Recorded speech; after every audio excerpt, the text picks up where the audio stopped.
Welcome to Daring To, a podcast that finds out how CEOs and entrepreneurs navigate today's business world. The conventions they're breaking, the challenges they faced, and the decisions that they've made. And lastly, just what makes them different. Well, hi and welcome. It may be a rainy day in Atlanta, but it's shining bright with smiles and excitement here in the studio today because, believe it or not, I've got two fantastic women joining me today, which is always great because it's always fabulous to actually sort of highlight women who are doing things and standing up for businesses and helping others to see just what's possible. But you two have quite a unique experience. So I'm welcoming today on my show Jennifer from Corporate Hartz and Halley Morochnik. I'm going to, I've been trying to say that. It's really bad because people get my name wrong all the time and I have to really practice it. And so I apologize, but it's not an easy name. Yeah. and yours obviously is the name of your company as well, right? Yes. Like Jennifer. So that's cool. Now you have both of you have really interesting backgrounds. So I want to start.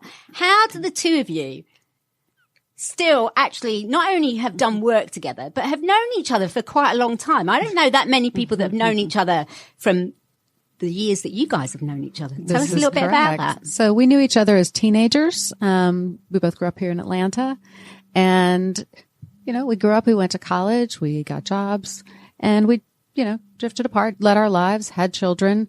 In the 6th grade, our two eldest daughters, met and essentially it was a BFF love fest from day one, and they are now full-fledged adults.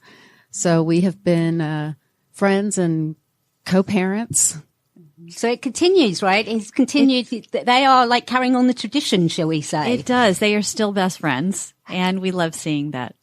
And they must feel really proud of the two of you to be women-owned, women-run businesses is still a big deal. As much as we'd like to think that the world is changing and that there are more of us out there that are doing things and daring to and creating businesses, it's not an easy thing to do. And both of you have had children as well and having to bring up a home. So tell me a little bit about your businesses because they're very different, right? Mm-hmm. They're very different, but actually in some ways they're very complementary. So, Halley, you are responsible for a company called WebStep Design, which is a web designer. So obviously I'm really interested in this because there's lots of acronyms and things that I think, do I know what that means? I should know what that means, but hopefully you're going to help educate our listeners as well. So how did you get into that?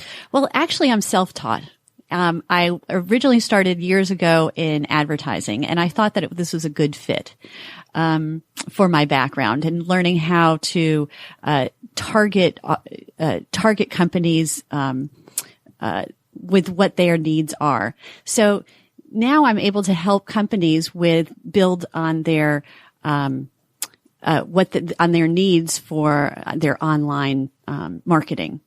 So I'm able to help them with their websites. And usually I produce them using WordPress and sometimes I use Wix. But I'm able to help them in a manner of other ways, including SEO and, email marketing, to help them be seen on the web. Okay, so we're going to come back to SEO because some people may not know what that means. And then we're going to talk about MailChimp. So if you think that you're going to get educated today, trust me, guys, you are. But more interestingly is the fact that you actually helped Jen create a website. I don't know about that. Friends can be friends, but then when you start to work together, that can be a whole different ballgame. So what was that? I mean, how did you decide to work together on that? It was actually because of our daughters. So our daughters were in late college and both of them had decided that my website was completely antiquated. CorporateHartz.com had not gotten with the program for SEO, for interactivity, for search, for blogs, and they bullied me into I love it when they do admitting that they were right. And then Rachel Morochnik says, the daughter, says, my mom, Halley, that's what she does. And I thought, oh, that's perfect.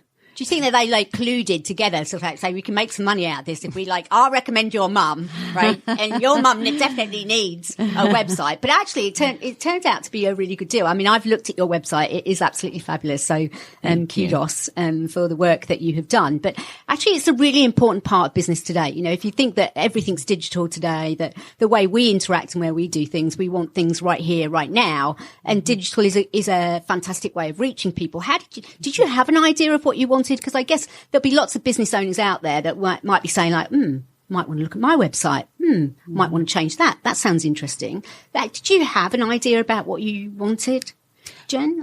Yes, I definitely did have some ideas, mainly because the website is the most important piece of my business development. I live here in Atlanta. My clients are all over the planet.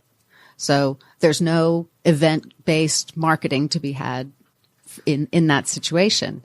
What I really wanted from the website was to bring my URL, corporatehartz.com, from brochureware to real time. I wanted it to link with my LinkedIn. I wanted it to link with a blog. I wanted to be able to add clients and add content and make things change. The main strategic thing that we were trying to accomplish with the web was I have 3 different lines of business, and in my brochureware, one of them, which is my traditional bread and butter, corporate social responsibility, had much more of the time and space and energy on the website than the family philanthropy LOB or the speaking engagements.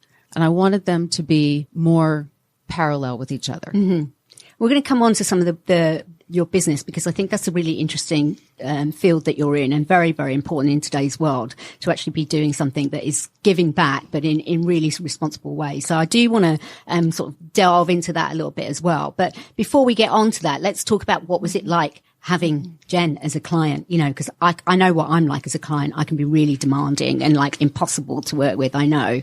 I try not to be, but I can be. So was she a good client? Well, let me tell you, Jen, because of her skill set, because of what she does, she's very organized, and she was able to push it in the direction that where we could proceed and make things go quickly. Jen also, I think, you know, a lot of what I do is based on I can't do it by myself. I need to be able to work with the company and have them respond to me in a reasonable time. And Jen not only was very responsive, but she also maybe pushed it to make sure that we were on target and on task and doing everything that we needed to be doing. And did you, Jen, have to like research some of that stuff? Because I mean, some of it can be quite technical, I expect. I mean, I confess I've not made my own website or like, so, you know, I kind of know how it works a little bit on the back end, and I know how to use social media. But did you have to do any research for it? Or was it just that, like, you had this vision of like these 3 businesses that you were really keen to sort of give equal weight to, and it was more of the kind of the visual aspect that you were able to sort of convey and tell your story? Halley was able to do all the research, understand the technology, find tools that we could use in the website to address all of the objectives I had. So no, I did not do any research. I am not the technician. I could do research in my content, but not technology. And what do your clients think about it? I mean, what's been your clients' reaction to it? Because that's the real proof in the pudding, right? That you start to see people going like, wow, or, oh, we see a difference. There's a different image. There's a different brand that you're trying to convey in some ways. And that's equally important to businesses today. So what was the reaction? I got a lot of wow. I got a lot of appreciation from past clients. I got inquiries for current and future clients. I also have passed out Halley's WebStep design business card more than a few times because it was a great process and it was an excellent result. So one of the things I'm really interested in, and it's great that you bring it up, that you say, you know, you've passed on Halley's business card to people because you've had a great experience. I'm a big believer in ecosystems. I call like what we need today are more ecosystems, which is where people actually come together, where they may have different businesses or different interests, but they're coming together to create something that's more, that's better, that adds more value and creates some momentum. So rather than us always seeing each other as competitors in the marketplace, whether you're a small company or as a big company, company, how can we create ecosystems that sort of like create more purpose around both what we do and what we contribute to the world, which, it sounds like you're doing some of that, which is great. And I don't think that enough companies do. But I am going to bring it a little bit to your business, because your business really is about sort of creating momentum around sort of social impact, social change. And it seems to spread right across from companies to families to small businesses. That's a lot, Halley, for you to have to convey in a website, but you clearly did it very well, because, I got a real good sense of it, and I was kind of eager to say, like, oh, what can I get involved in? What can I do? Because there's almost like a pull. But what got you interested in that in the first place? I'm curious. Oh, wow. So I think it goes back to even my childhood, being raised in a certain way. But professionally, I was doing corporate social responsibility before anybody really knew what that was. If you Some people don't today, right? So we need to educate them. We're working on that. Good. Mm-hmm. If you said you were in CSR at the time, it meant that you were a customer service relationship. Is that right? Wow. Which is a euphemism for sales. So I spent a lot of time explaining to people what corporate social responsibility is, what it can provide for businesses, what it can provide for human beings, what it can provide for society. One of the best things that happened from the website was the equalizing of the 3 lines of business. Mm-hmm. So the comments that I've gotten specifically have been about breadth and depth. So I have clients, global clients in every industry. I have local clients. I've been in pharmaceuticals. I've been in manufacturing, professional services, name an industry, pharma. I have been at franchise, done that.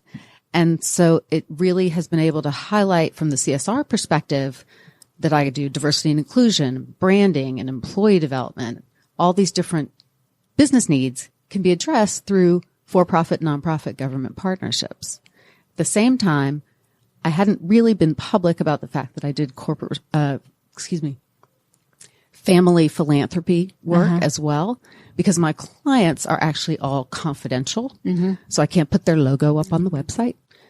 So I've been getting inquiries about that area of business because of the website. And do you think that you're seeing differences between the industries or the different kind of sectors that you work in, or at the end of it, are they all really looking for the same kind of things with what they're trying to do around sort of social responsibility and social impact? No, every client is completely unique. There are similarities within an industry. Uh-huh. So an oil and gas company, they're generally going to be investing in climate change and outdoors and planting trees and recycling. Right. Mm-hmm. Actually, I also worked for a recycling client. So within an industry, they can be similar, but it's about your brand. It's about where you're located. It's about what business opportunities you have and what potentially business exposures you have as well. Mm-hmm.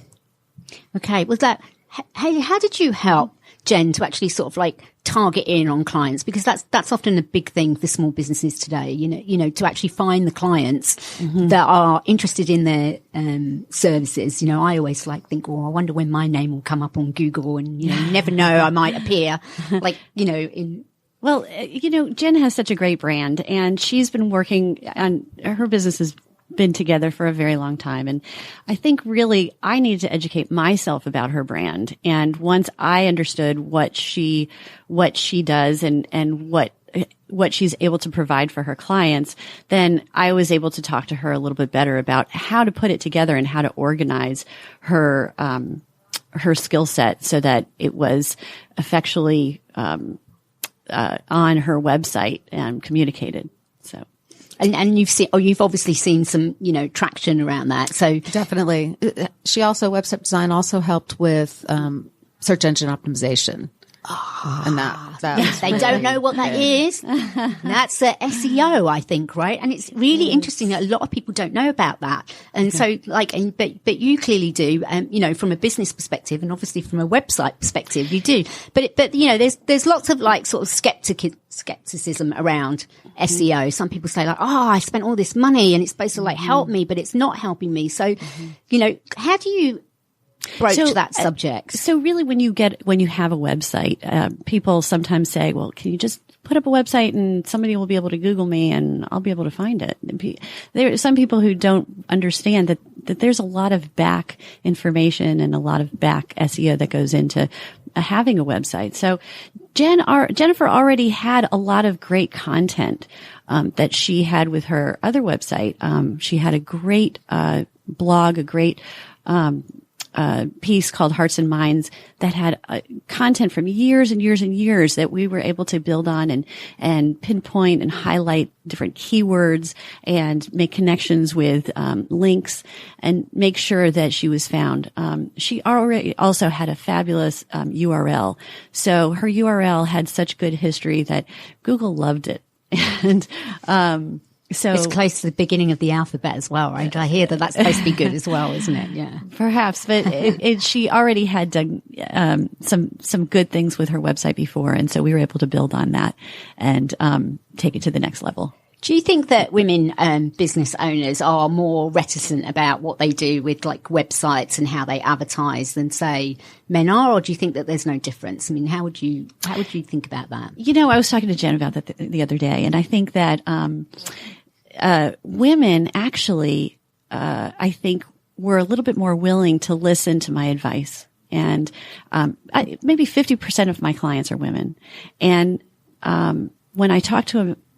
Generally, when I talk to a man and he asks me for a website, I put together whatever I can. But somebody like Jen was able to really dig deep and work with me and think about some of the questions and answer some of the questions that I was asking her. And the more she was able to consider some of the things that we were talking about, the better the website became. And do you think that's just because women think differently, or just I think that so. You do think it's because Absolutely. So do you think about that when you think about your clients? Does that come into play when you think about any of your clients or who you're working with around that they may think differently to how they broach the three lines of businesses that you have? Because they're all different, right? A family sort of trust, if you like, that's just trying to give money in good ways, to big multinational corporates that are trying to support the local area and do things globally. And then sort of the local community here, that it's great that you're giving back to a community that obviously, is very much a part of your life. Well, the desired outcomes for corporate clients are completely different than the desired outcomes for family philanthropy clients. On the CSR side, corporate social responsibility, Corporate Hartz is trying to drive profit.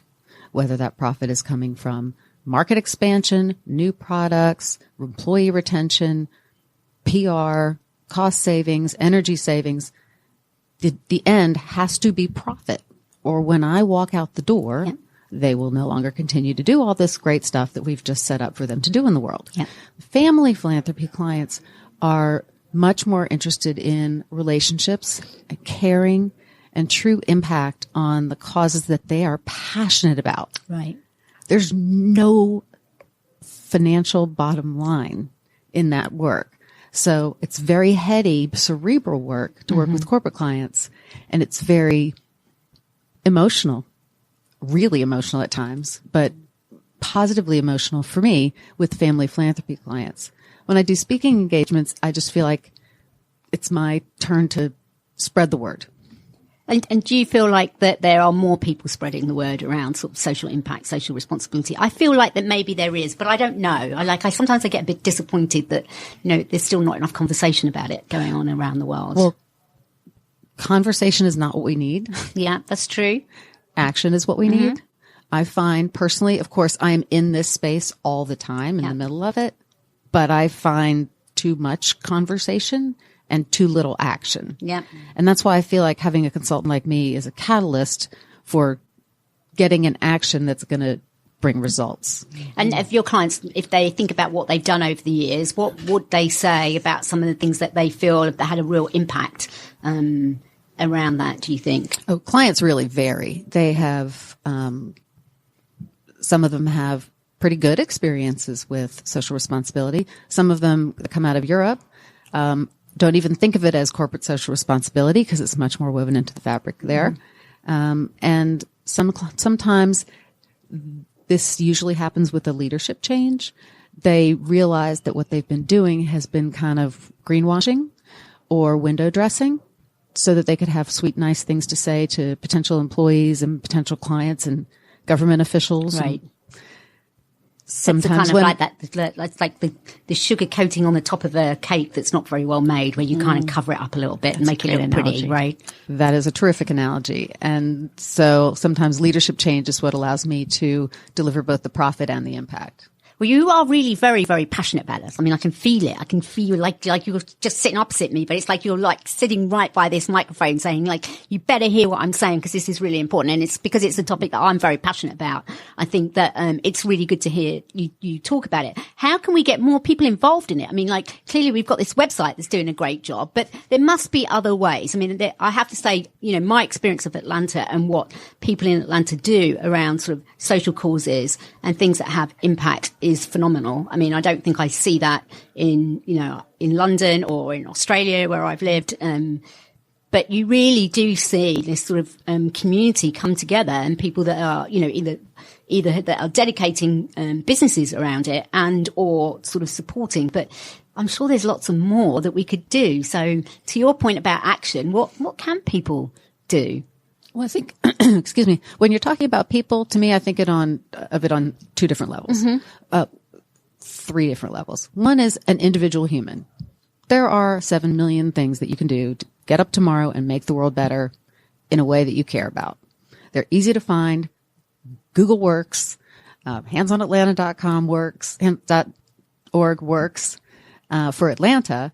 But since hopefully we're speaking to folks this outside of Georgia. This is a global right. Podcast, so hopefully they're going to pick up some tips that they can apply in their own like towns and countries everywhere. Right. So Points of Light Foundation is all around the globe, 170 something cities.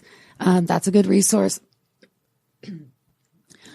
And in terms of civic groups, so if you have a group of friends, if you have a group of colleagues, there are also a million things that you guys can get together and do once or every weekend or every other weekend or after work.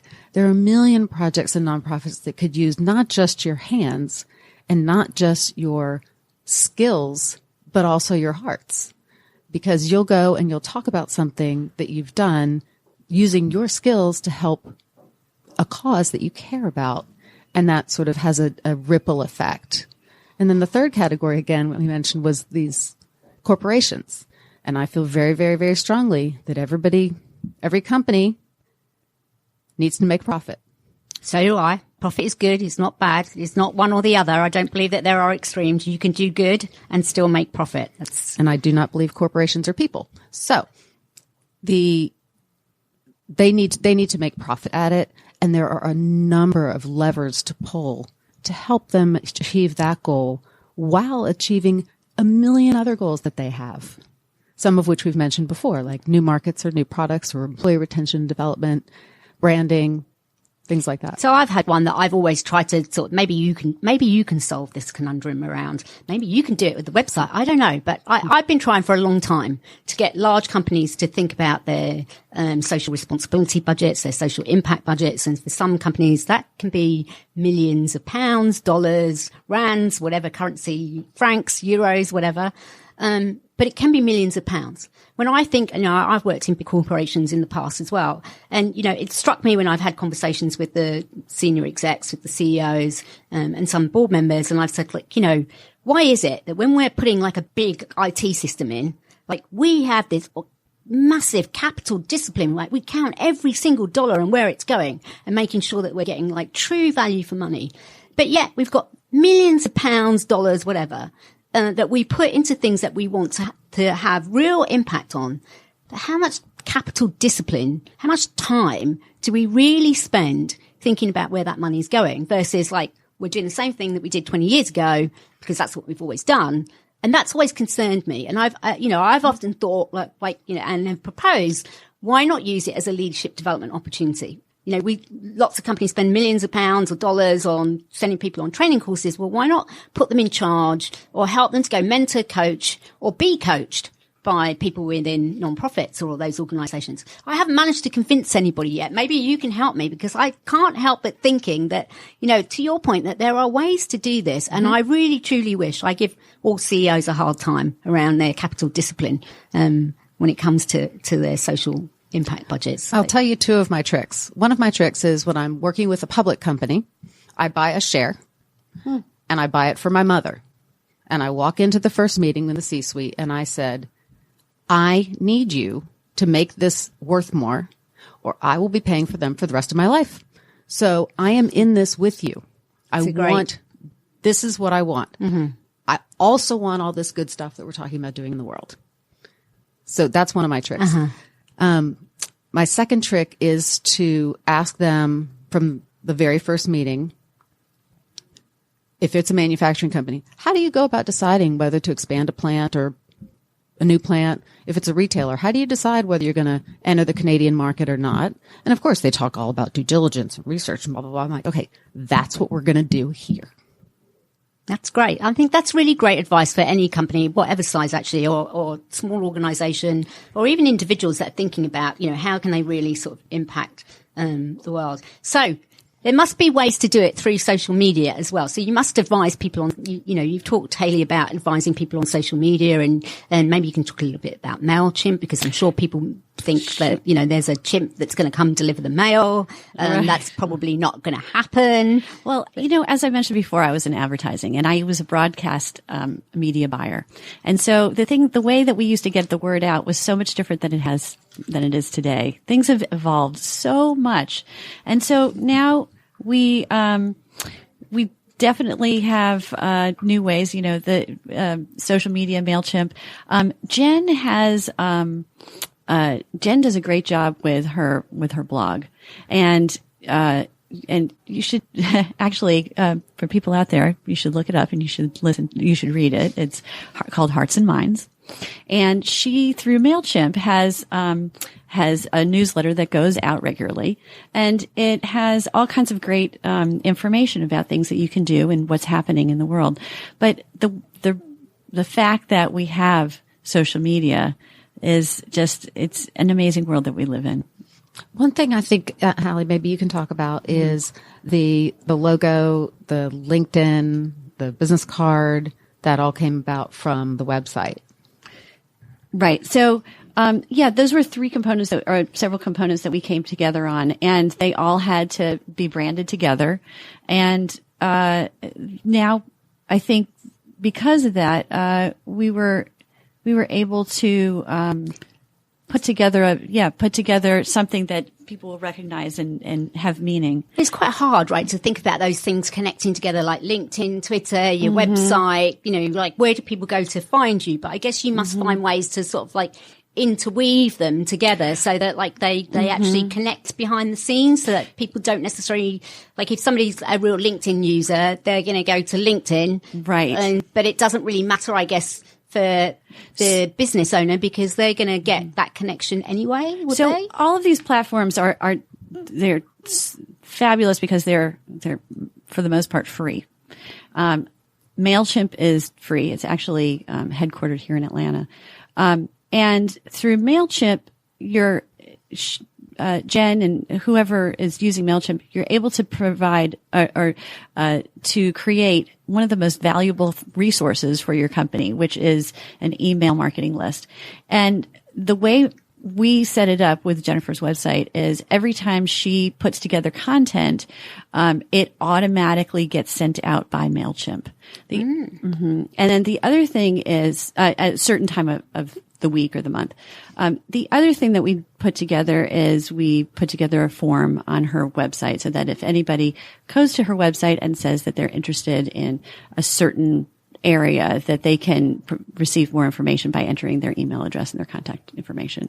And it gets linked automatically to MailChimp, and their name is automatically gets added and sent out. So what would be your advice to, say, a small business owner who's sitting here right now, listening to this, looking at their website, going, Yeah, this is really not so great, is it?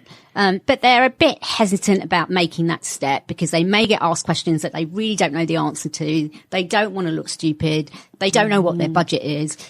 How would you help them to sort of be able to kind of frame what they might be needing or looking for? How do you help people to think that through? So looking at a website that somebody might already have, it's important to know that, things change so quickly. You can look at a website that was constructed 5 years ago, 10 years ago, and you'll say, oh yeah, I know exactly when that website was created.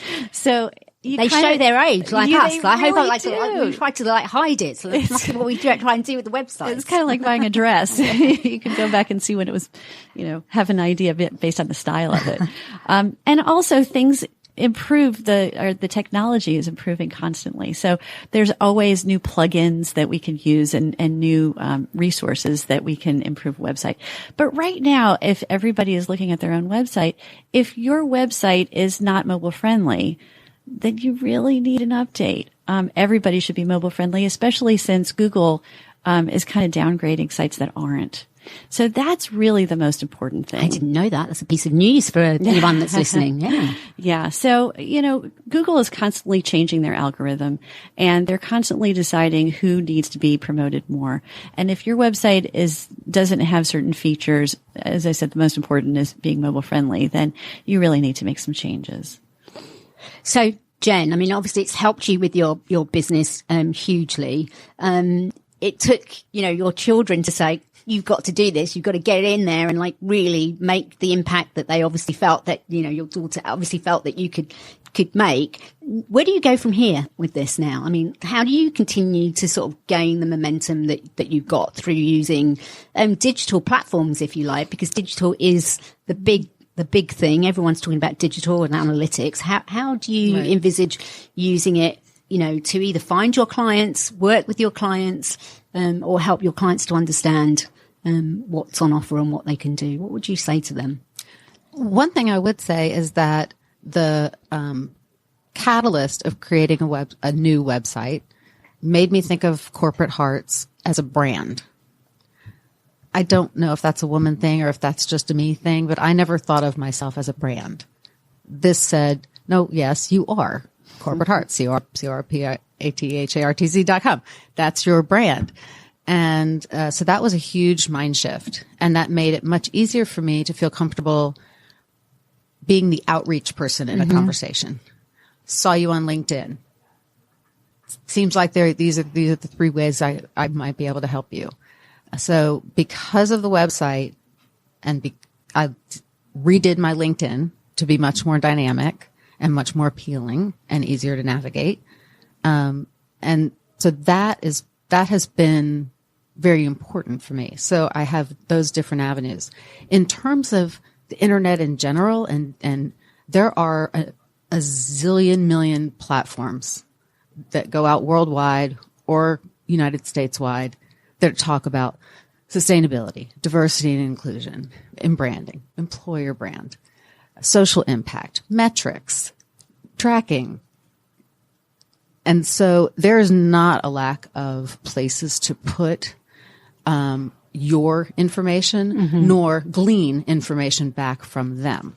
And that's a great example. I think like your story about, you not perceiving yourself as a brand and then sort of stepping back from it and seeing yourself as a brand. I think it's really powerful, particularly if you start off as a small business and, you see yourself as an individual that has a passion for something or is trying to do something that has a purpose, but actually that is a brand and not many people think about that. So I think that's a really good story for people to sort of resonate with and to help their businesses come to life. So let's talk a little bit about the two of you. So before we finish, like 3 words to describe anything, yourselves, your clients, your business. What would you say? You can choose. And then we've got a tough question coming after that. This is the easy one. Go, okay. Halley. Sure. Okay. So, website development, design, SEO, email marketing, WordPress. That was more than 3, but they were good. Yeah. But they're all like capabilities that you bring. Yeah, right, that's brilliant, right? Those are the things that like you hold dear that are like, they are your brand in a way, right? That's right. Yeah. I think my 3 words for Corporate Hartz would be profit, impact, and meaning. That's great. So, last question, because I mean, you've been great. I think really, I mean, I've learned so much, right? I mean, I'm now going to be looking at my website going, oh my gosh, I've got to do something about this. I may be coming to you, Halley, so watch out. But, you know, a lot of this is about people that dare to. Both of you have dared to do something with your lives by, you know, creating sustainable businesses that are doing things that are helping other businesses to grow and develop and people to grow and develop. So what would you say has been your biggest daring to moment? Or life event. I don't know. Right. So, as I said, I am self-taught, and I started my business in 2014, and when I started my business, I knew a lot, but there were so many things that I didn't know. And the business that I'm in, things are just constantly changing. And so I kind of had to dare myself to say, I'm going to go out there, and even though I don't know everything, I'm going to put myself out there.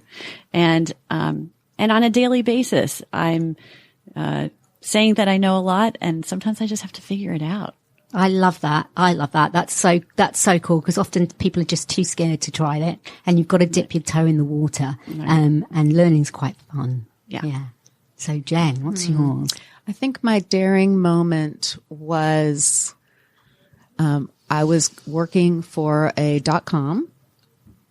I was head of what we called all relations: employee, investor, public, community, and government. So anything that wasn't actually building our clients' work at our .com, that was on me. Fast forward the story. We all know how this ends. We get caught in the bust, and we get delisted from the NASDAQ, and we do layoffs, and we vanish into thin air. And at that point, this was 2000, I had a 3-year-old, a 1-year-old, a newborn, and unbeknownst to me, one on the way. Wow. So there I am. Whoa. That's a daring too, guys. So I actually became what I call the accidental entrepreneur. My husband is a serial entrepreneur. Ever since we left McKinsey, he's done different industries, different businesses, loves the startup, loves the change, loves the new industry.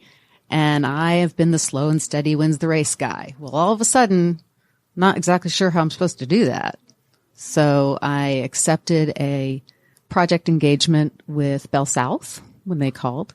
And I accepted a long-term engagement with Deloitte when they called.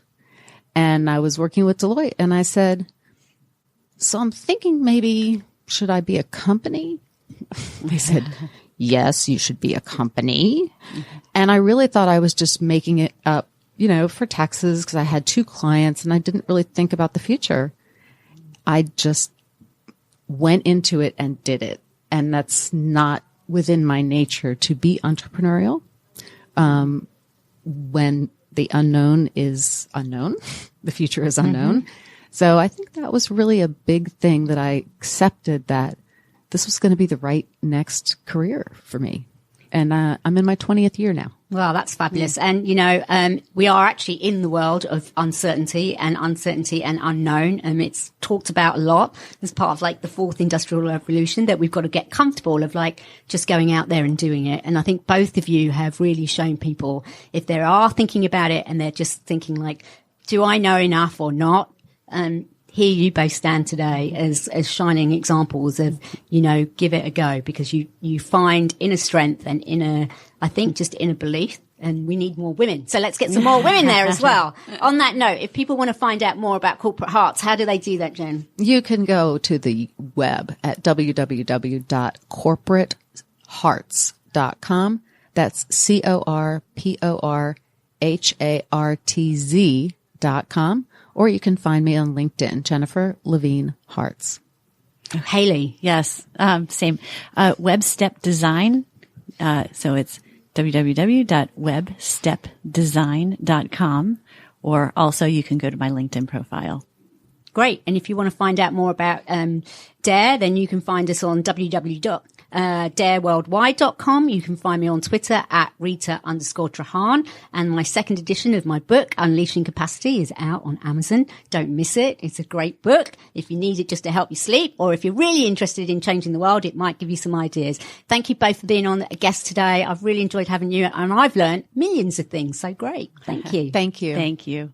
Thanks for listening. Enjoyed the conversation? Make sure you subscribe so you don't miss out on future episodes of Daring 2. Also, check out our website, dareworldwide.com, for some great resources around business in general, leadership, and how to bring about change. See you next time.